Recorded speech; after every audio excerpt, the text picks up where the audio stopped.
aware of the criticism that we got from many South Koreans that we were not respectful of the North Koreans.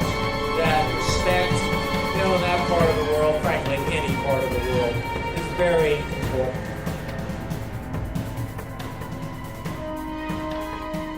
Hello and welcome to the Orange County Crosstalk Show. I'm Alex Bolourchi. I'm here at beautiful Orange Hill restaurant in Orange County. I'm so pleased to have Serge Tomassian, the chairperson of World Affairs Council of Orange County. Would you please give us a little brief what's going on tonight? Who is going to be keynote speakers? Yes. Well, of course, Alex, we have the pleasure this evening of having Ambassador Christopher Hill here this evening, former U.S. ambassador to South Korea, also, by the way, Iraq and Poland and Kosovo. And he participated in the Group of Six negotiations involving Korea a number of years ago. And his topic tonight, though, is specifically the crisis in Korea.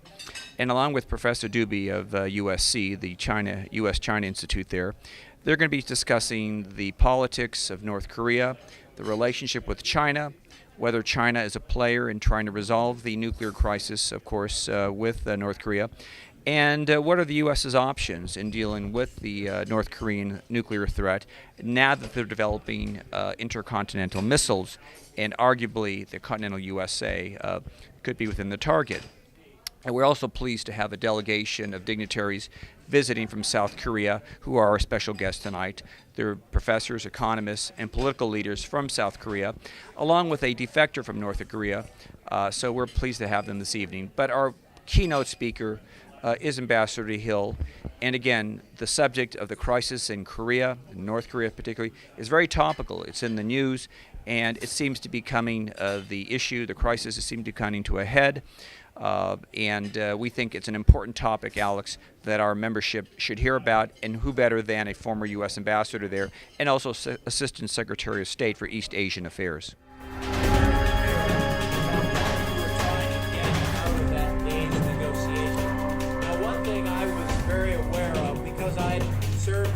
South Korea, I was very aware of the criticism that we got from many South Koreans that we were not respectful of the North Koreans.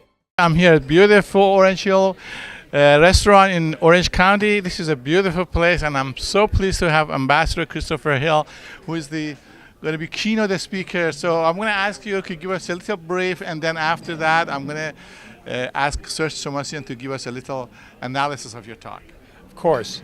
First of all, the talk is about what to do about North Korea. Tonight I'll be talking here at this wonderful World Affairs Council about the great difficulties of dealing with North Korea and what the United States has done and can do about it. In particular, we'll be talking about the issue of working with China to see if we can address the problem and what the issues are there, why the Chinese have not done more, and what we hope they can do in the future.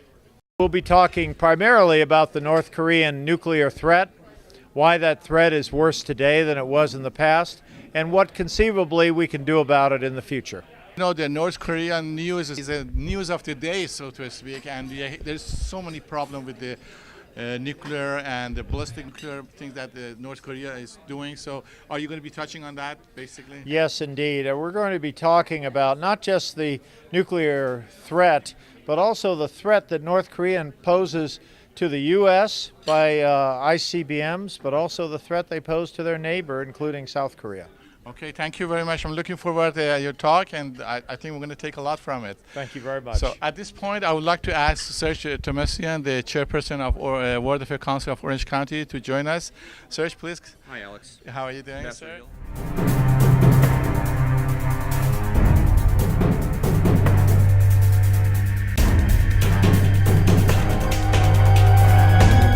First of all, Ambassador Hill, it's a pleasure to have you here at the World Affairs Council of Orange County. We're grateful for you to come here, and we also appreciate your service to our country as an ambassador to many countries, including Iraq and North Korea and Poland. And so, but tonight's topic is North Korea, because that's been in the news. Certainly the nuclear weapon development, that's been in the news for a while, but the recent developments with the capacity that the North Koreans are trying to develop with intercontinental missiles that maybe put the United States in jeopardy Those are the type of issues that have piqued the American concern and interest. And so I guess one of the questions is people look to China as being part of the solution to that dilemma. What's your thought about China being part of the solution, or are they more the problem that we have in terms of that relationship? Well, I think we should try to make sure they're part of the solution, but I don't think we can outsource the problem to China. I think we need to work with China and have an attitude of what can we do together with China. China has a lot of capabilities. They also have some leverage in North Korea, perhaps not as much as some people think, but they do have leverage, and I think there are areas that we can explore together to try to deal with this growing threat from North Korea, because this is not just a problem in a distant corner of the world. This is a problem involving a country that is increasingly taking aim at the United States with ballistic missiles, and we need to be up to this challenge. Short of a further sanctions, is there a diplomatic solution possible without getting into a military conflict here with North Korea and spreading perhaps to other countries? I think we should always have the door open to negotiations. I don't think we should be saying we won't talk to them. But I think for now, we need to put more sanctions, more pressure on North Korea so that they will be interested in the diplomatic solution that we are interested in. In fact, at the end of the day, this is going to be done through a diplomatic negotiation. But right now, the North Koreans don't appear to be interested in that. They don't appear to be interested in the basis of a diplomatic solution, which is a nuclear-free Korean peninsula. And that ultimately is our goal, our ultimate goal, to have a nuclear-free Korean peninsula. Now, there's been talk that perhaps several presidential administrations, U.S., have been in part responsible to where we are today in terms of dealing this now on a more, let's say, emergency, certainly a more dangerous situation. What are your thoughts about that in terms of could that have been avoided, or is that simply the consequence of what North Korea has chosen to do on its own? You know, in many endeavors in life, you can always blame your predecessor or your predecessors. I don't feel that kind of attitude, that kind of blame game gets us very far. In fact, the problem is the North Korean state and their insistence on nuclear weapons. The problem is not what we have all tried to do about it, because everyone has tried very hard. The issue is out there today, and we need people to consider what we're doing now and how we can behave in the future. You know, Ambassador Hill, one of the things we did in preparation for your tonight's speech, which was looking forward to very much, was perhaps an analogy to an earlier crisis, the Cuban Missile Crisis, where we had that situation where of course, the blockade and the Russian ships coming, the Soviet ships at the time, coming to Cuba, and there being the standoff. Do you see something at least similar to what we may face here with North Korea in terms of that kind of standoff and that type of danger? Well, there is a great danger, and any time you talk about nuclear weapons, as we are now with North Korea and as we were in the Cuban Missile Crisis, you bet it's a serious problem. Whether there are lessons from the Cuban Missile Crisis that can be applied today, hard to say at this point, except that I can say that in the Cuban Missile Crisis, as in this looming North Korean crisis, we need all hands on deck. We need everyone pulling together on this. Well, thank you, Ambassador Hill. I guess the only other question I have to ask, anticipating your speech tonight, I've read some of your papers and some of your articles, and you've mentioned that South Korea by itself is a strong country, militarily, economically, but that we perhaps understate that here in the United States. What are your thoughts about that? South Korea is a strong country. It has a very strong economy, it has a very strong army. But we have a very good alliance with South Korea, and it's in our interest to have that alliance, just as it's in South Korea's interest to have the alliance with us. This is not charity work on our part. This is a matter of having good friends and good allies out there and backing them up so that they will back us up when the time comes. I'm going to ask you now a tough question. Are you an optimist or a pessimist in terms of where this is going to go with North Korea under the current administration?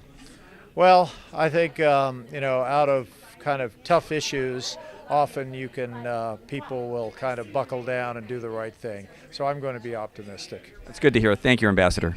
Thank you very much. I want to ask you a question. The new gentleman, Kim Un-jung, the North Korean president, what is your take on it? Is he predictable? What is he doing? I think he's predictably brutal, and he's predictably focused on building up nuclear weapons. Yeah, we hear on the news that he kills his very close relatives. He's killed over 370 people, God. and including close relatives. I think he's a very dangerous leader, and he's difficult to work with, to put it mildly. Well, hopefully we're going to do something about this. This Let's is try. really horrible. Something Yeah. constructive anyway. Constructive, hopefully. Thank you very much. Did you want to have another question or anything? Okay. We're good. All right. Thank you very And much. thank you. Thank you very It was much. a very interesting talk. Okay. Thank you. Bye-bye. Thank you.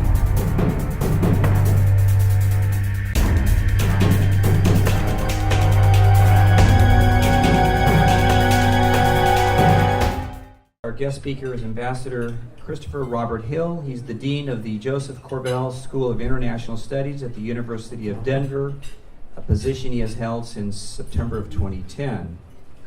In addition to overseeing the Josef Korbel School, Ambassador Hill is the author of the book Outpost, A Diplomat at Work, a monthly columnist for the Project Syndicate and a highly sought public speaker and voice in the media on international affairs. He is a former career diplomat, a four-time ambassador, and let me tell you, the countries are quite diverse, from the Middle East to the Far East. Nominated by 3 presidents, which is always a very good bipartisan indication of qualifications and service to our country, which all ambassadors, they risk their lives, they risk their families, everything to serve the country, and we always appreciate that and acknowledge that, Ambassador. His last post was as ambassador to Iraq, April of 2009 to August of 2010.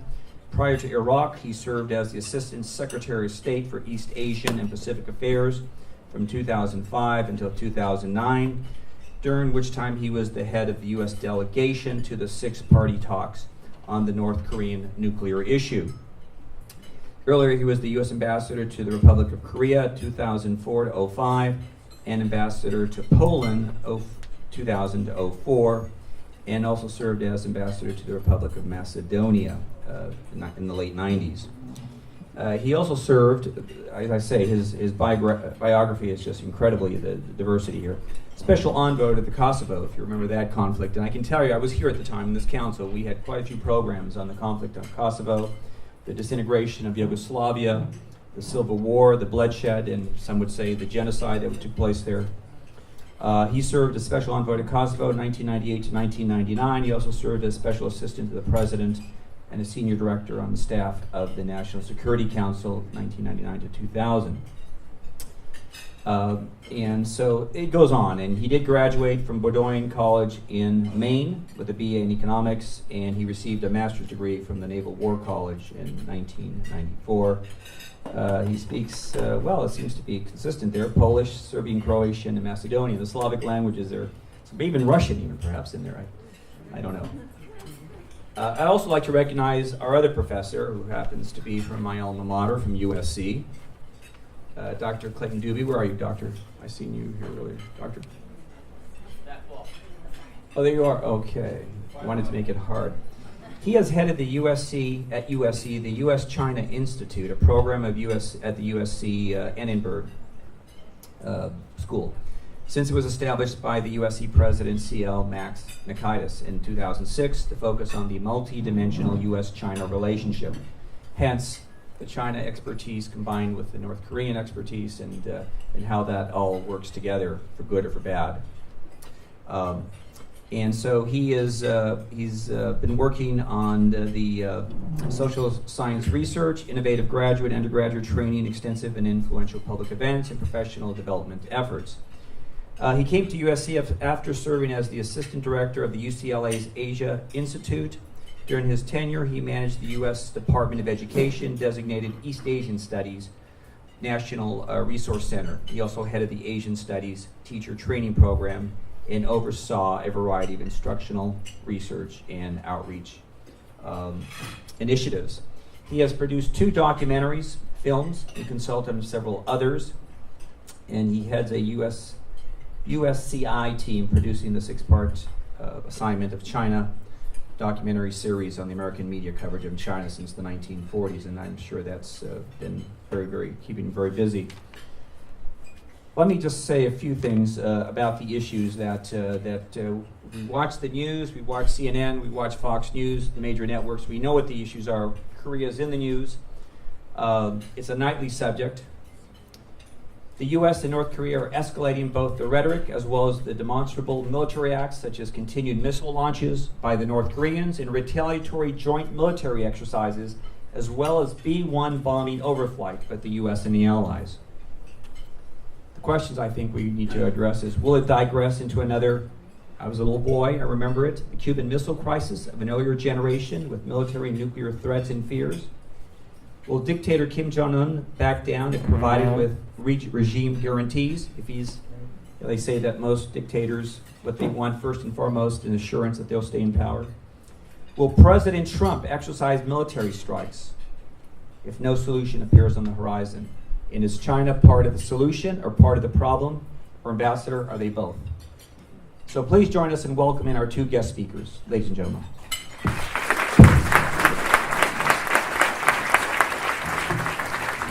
I believe Ambassador Hill is going to speak first, and then we'll have the exchange. Ambassador Hill, I think you're going to give the preface of the presentation this evening. So I'll get behind the podium here? Yes, sir. Or how? Yes, sir. Okay. Yes, sir. Very much.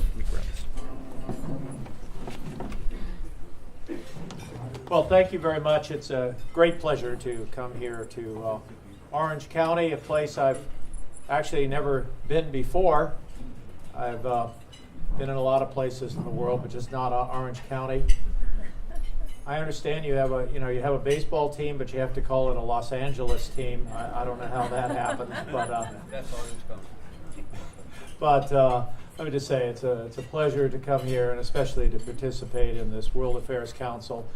I have no doubt that our country is so well served by these World Affairs Councils all over the country, and of course the best ones are the most active ones, and none more active than the World Affairs Council here in Anaheim. How's that? Yeah. Here in Orange County. All right, so I'll hold it up here. All right. So I'm going to, I think Professor Dube and I are going to discuss one of truly the sort of hardy perennials of world crises, and that is North Korea. I spent 4 years negotiating with them. You don't have any Stockholm syndrome with the North Koreans. To know them is not particularly to like them. I mean, frankly, they're people only a mother can love. But I think it is very important that the United States understand them better and understand the issues better, and especially understand the complexity of that part of the world, because it is not just about North Korea. The main relationship we have on the Korean Peninsula, of course, is not North Korea. The main relationship is with the Republic of Korea, with South Koreans. The Republic of Korea will be the successor state sometime. I hope in my lifetime. I certainly hope in my children's lifetime. But a state needs a purpose, and I don't think North Korea has a purpose beyond this Kim family. And I think sooner or later, it will probably go away. Someday we'll wake up, and something major will happen in North Korea. But I don't know when, and I don't know how. I once asked some North Korean refugees, what do you think? I said, let me give you some models. Workers get upset with poor equipment, no pay, they call a strike, they barricade themselves in the factories, the police don't intervene. That's Poland. Or there's a soccer match, the fans are getting very upset with the referees. After a while, they start criticizing the government, police don't intervene. That's sort of what happened in Albania.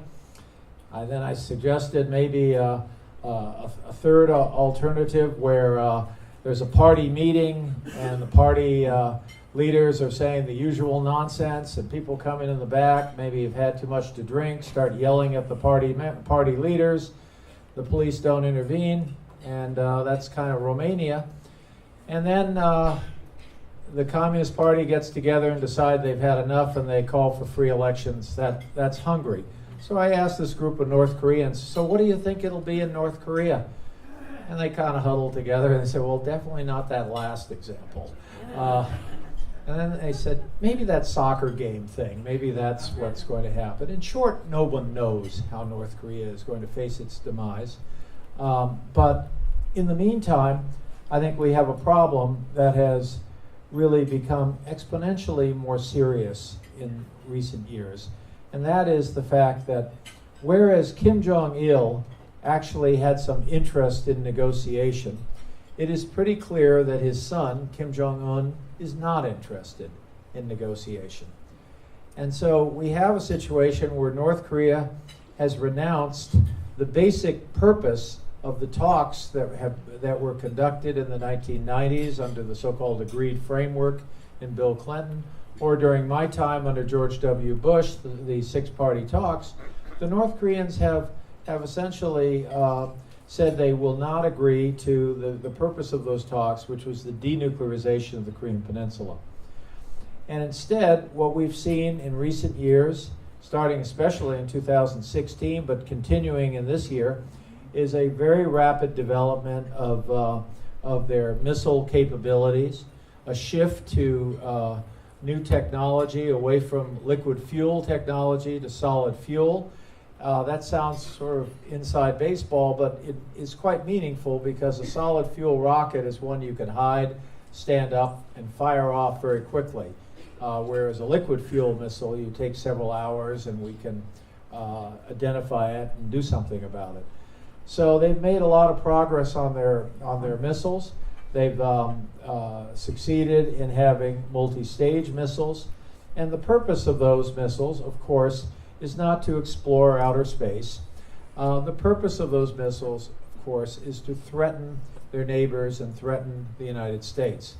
They've also conducted 5 nuclear tests, and there are signs that they have succeeded in miniaturizing, or they are in the process of miniaturizing their devices, such that it is not inconceivable that in the next 2, 3, 4 years, however long it takes, they will be able to take a nuclear device and put it on a missile and have an expectation that it will work.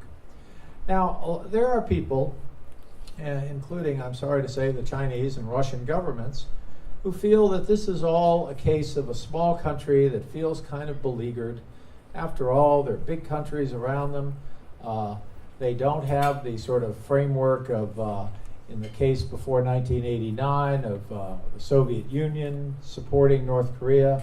The China relationship with North Korea, which I think we'll have a chance to talk about later, is also not so good. You realize the Chinese have never invited Kim Jong-un to Beijing.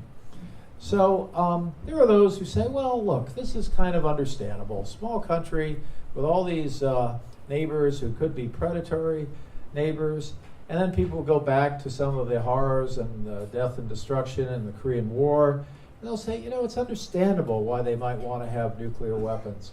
And so why can't we figure out some solution where somehow they could have a few nuclear weapons, just enough to make them feel better, I guess. And so I must tell you that I hear that a lot. I hear it in this country. I hear it in elsewhere. And I submit to you, and I look forward to a further discussion about this, that their purpose in having nuclear weapons is far more aggressive than the concept that they're just trying to protect themselves from, you know, evil big countries out there. Their purpose in having nuclear weapons is, and their purpose in putting a lot of energy and money into this project, is that they would like a situation where they can decouple the United States from the Korean Peninsula. Consider the following scenario. If North Korea gets involved in a land war with South Korea, or some kind of land conflict with South Korea, what would the U.S. do? We're in immediately. That's our treaty responsibility. That's the concept of the whole ROK-U.S. alliance. It's sort of the Article 5, now made famous by our current president in Europe, but used to be Article 5. No one knew really what it was about, but it was about the concept that if someone in Europe is attacked, everyone in Europe, including the United States, is attacked. So we would immediately come to the aid of the South Koreans.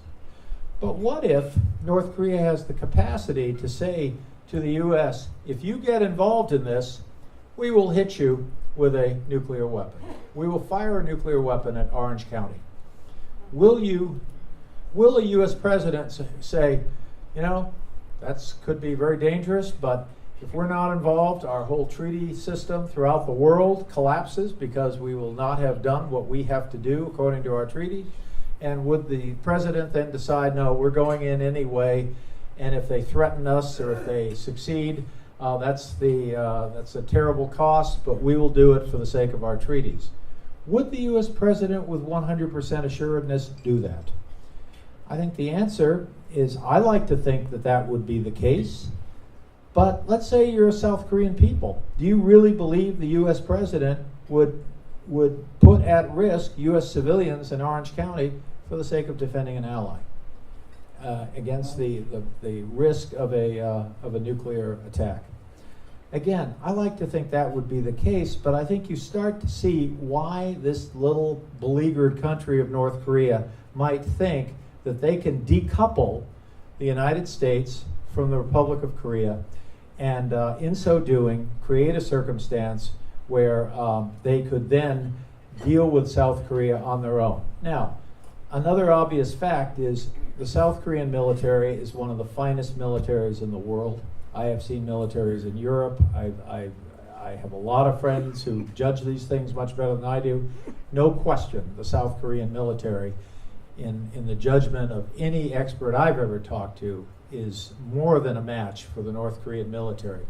But do the North Koreans believe that? Do the North Koreans believe that South Korea is so strong and so united as they believe they themselves are strong and united?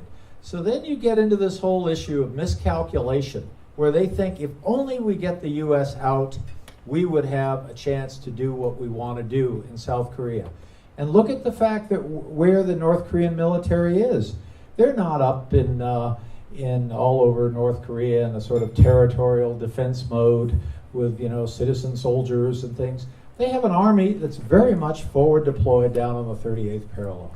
In short, North Korea is frankly looking for offensive war, but they know they cannot engage in it unless they can get the U.S. out. And how do you get the U.S. out? You hold the U.S. civilians at risk to make, so for the U.S. political leadership to make what could be a fateful decision. So I submit to you that this is a situation and this is a danger that the U.S. absolutely must deal with. There is no walking away from this situation. There's no saying, well, gee, if we let them have a couple of nuclear weapons, they'll be happy. There's none of that. We have to deal with this issue.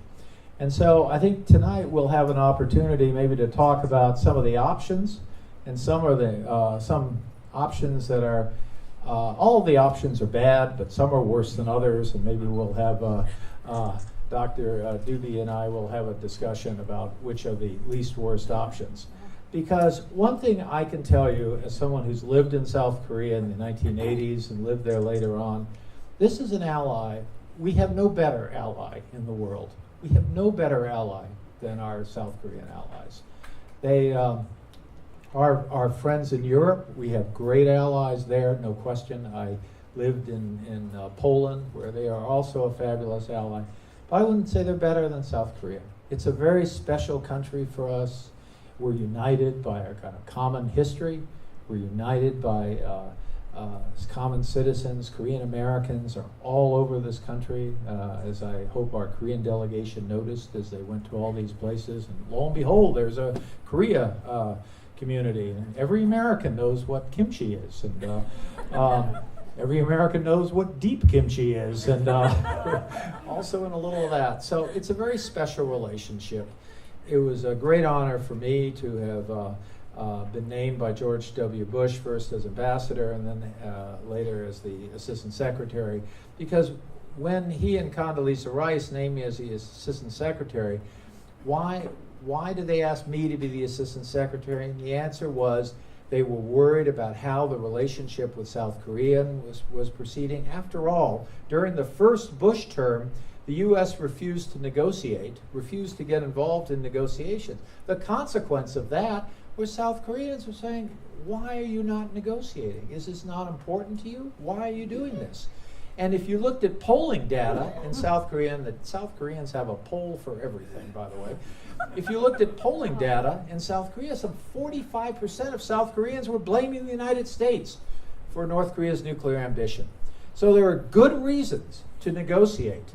And so people who are afraid to negotiate or think that negotiation is a sign of weakness don't know what they're talking about. And I have in mind certain editorial writers in certain newspapers that I won't discuss. But this concept that we should not negotiate completely misses the point here. We need to keep the door open to negotiation, but we need to be clear what our objectives are and clear that while we can reach accommodations, if the North Koreans want economic assistance, we're there. If they want energy assistance, we can do that. If they want some kind of cross-recognition of states, we can do that. If they want to have some sort of regional peace and security mechanism, we can do that. I say we can do that because we did all of that in September 2005 and the North Koreans walked away. I submit to you, this is not about their insecurities. This is about their aggressiveness, and we need to be very clear about that. So with those opening comments, I look forward to a more interactive approach. So thank you very much.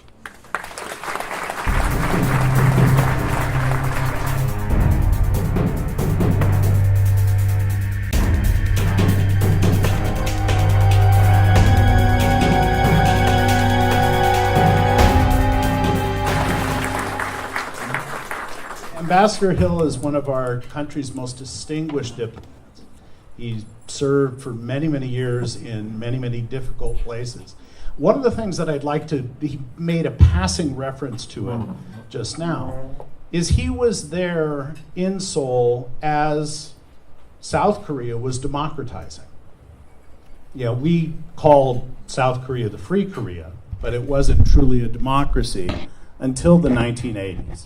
And he was present at that time, and that was a tortured time.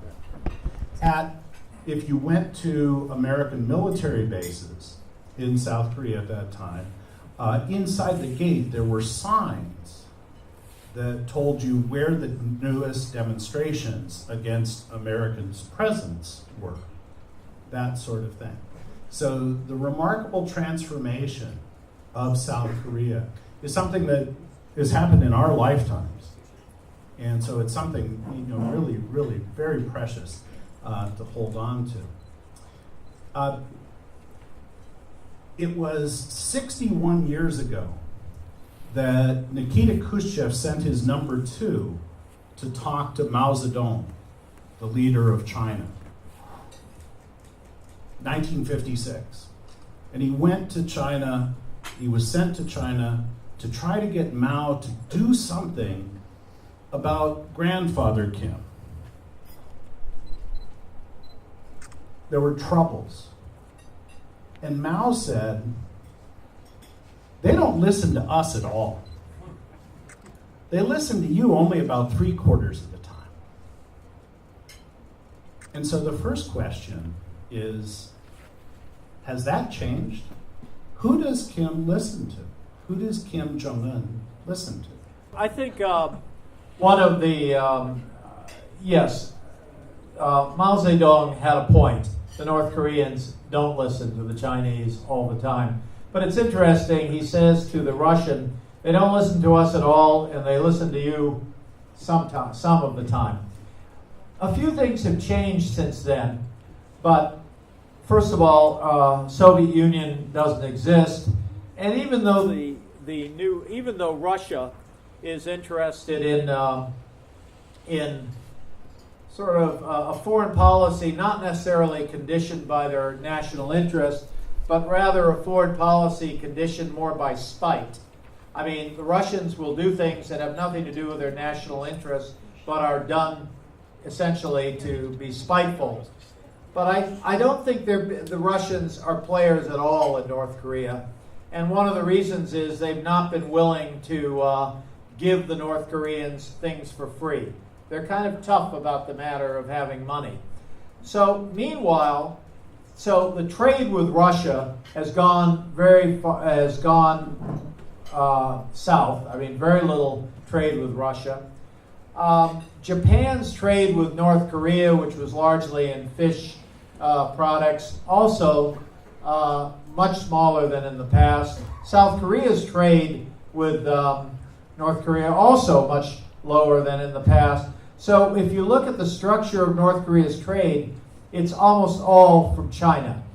And so I think they do listen more to the Chinese than Mao Zedong might have indicated. At the same time, I think the point is well taken. And I don't think we should say to the Chinese, you have all the leverage, we have nothing, we need to outsource this problem to you. And by the way, if you solve it, we'll do good things for you, whether it's in trade or something.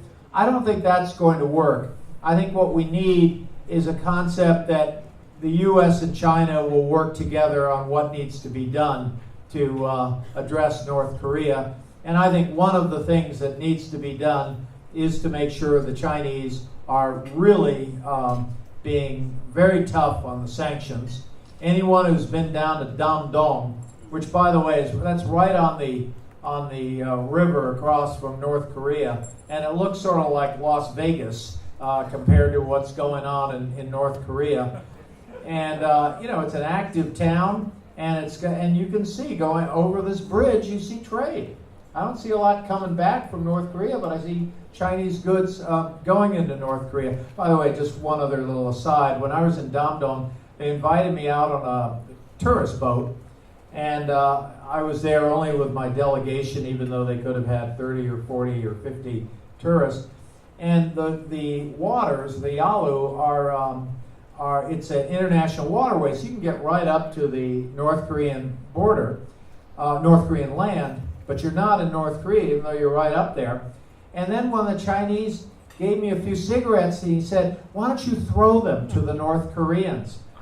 And that's the only time in my life I felt sorry for the North Koreans, to be treated like animals in a zoo by the Chinese. And I think the way the Chinese behave there suggests to you they don't like the North Koreans any more than the North Koreans like them.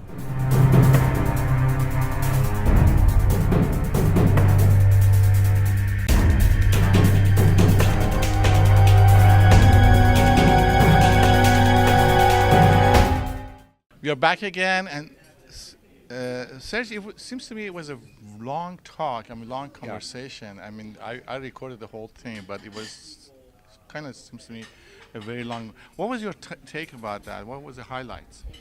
Well, Alex, I think there were several highlights. Ambassador Hill focused on a diplomatic solution to the North Korean crisis on the Korean Peninsula.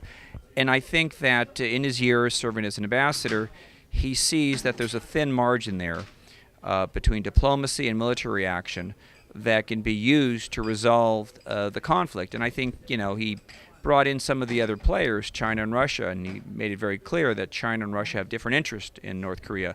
The Russians have virtually no trade, whereas China has a lot of unofficial and official trade on the border. And certainly they have the ability to influence. But then, as he mentioned, the Chinese, and Dr. Dube mentioned also, the Chinese tend to downplay the amount of influence they have and believe that the United States has more influence. But I thought that overall, Ambassador Hill made it very clear. The rogue regime in North Korea is unpredictable.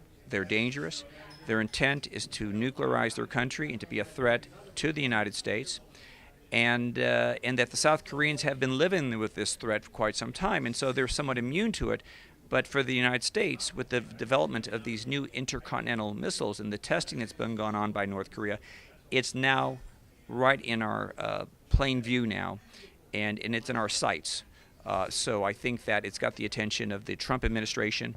And, he addressed a bit the issue about this can has been kicked down the road a bit. Now, part of that's been driven by the erratic behavior of the dictatorship in North Korea and the succession of the Kim family. But I think with the Trump administration, and we're at the point we're at now with the missile development, I think we're going to see, and as the ambassador mentioned, we're going to see a stronger show of force and resolve by the United States. I think, Alex, the other thing the ambassador focused on is that our alliance with South Korea, or ROC, Republic of Korea, is very strong, and it's both in our interest and the South Korean interest, and for the Japanese and others, that we prevent the North Koreans from expanding their potential power to strike with these intercontinental missiles. So I think that he raised a lot of good points in terms of it being a dangerous situation, requiring strong action, but he wants to be an optimist and believe that that there can't be a diplomatic solution coupled with that gray area, as he mentioned, that's not quite military action, but it's beyond diplomacy. And I think what he was talking about is short-range missiles in South Korea that can serve as a deterrent, as he analogized to what we did in the Soviet era. Short-range missiles were put in Western Europe to offset the Russian missile or the Soviet missiles in Eastern Russia or Western Russia. And the point of that is that a nuclear attack on South Korea or anywhere else by North Korea, the retaliation would come from the Korean Peninsula and not necessarily intercontinental, which could then raise issues about a president of the United States being willing to engage in a battle against the North Koreans if the U.S. homeland's at stake. So a lot of issues was raised. China was certainly part of the equation. I think the ambassador and Professor Dube made that very clear. That was very interesting. I kind of was listening and recording the talk. Ambassador Hill seems to me is very open that we have to have a communication and have a diplomatic relationship. What was your take on that? That was interesting that he brought that up. Yeah, I think, as a seasoned diplomat, if we're not communicating with the adversary, then resolution, short of drastic action, just can't happen. And so while he explained, I think there's a lot of difficulty and obstinacy in dealing with the North Koreans, there still has to be that area of communications. I think the South Koreans want it, and I think it's important to have it. Now, I think he indicated that would be one of the courses to take, and he indicated that we need to move a little bit faster in appointments on diplomatic positions around the world. We need to move a little faster in terms of opening channels in these difficult areas, and so I think he stayed with that. But he says, as you mentioned, all options should be left available. Otherwise, the North Koreans, their incentive just simply won't be there. I thought that we had one of the benefits of Ambassador Hill being a former diplomat, that he could speak a bit more candidly this evening about his true thoughts and his feelings, and that was certainly appreciated. So one of the things we try to do in our World Affairs Council is address those issues that are topical, that are in the news, that matter. And so we had Syria a while back. We had certainly Adam Schiff here. We had Ed Royce here. Now we had Ambassador Robert Ford, formerly the U.S. ambassador to Syria. And so we tried to find topics and speakers that speak to the issues of the day. We had Ambassador Dennis Ross, and then we're going to have the next speaker after on the subject of Iran and Obama and the success of diplomacy. We're going to have a speaker, Ambassador Brootman, former U.S. ambassador to Belgium, to talk about U.S.-European relations. And so we're going to shift the focus. But we tried to offer our membership a diverse subjects, again, all topical and timely. Again, another successful program of World Affairs Council, and please join the World Affairs Council and support them as much as you can. Thank you very much for your time, Thank you. It's always my pleasure to talk to you.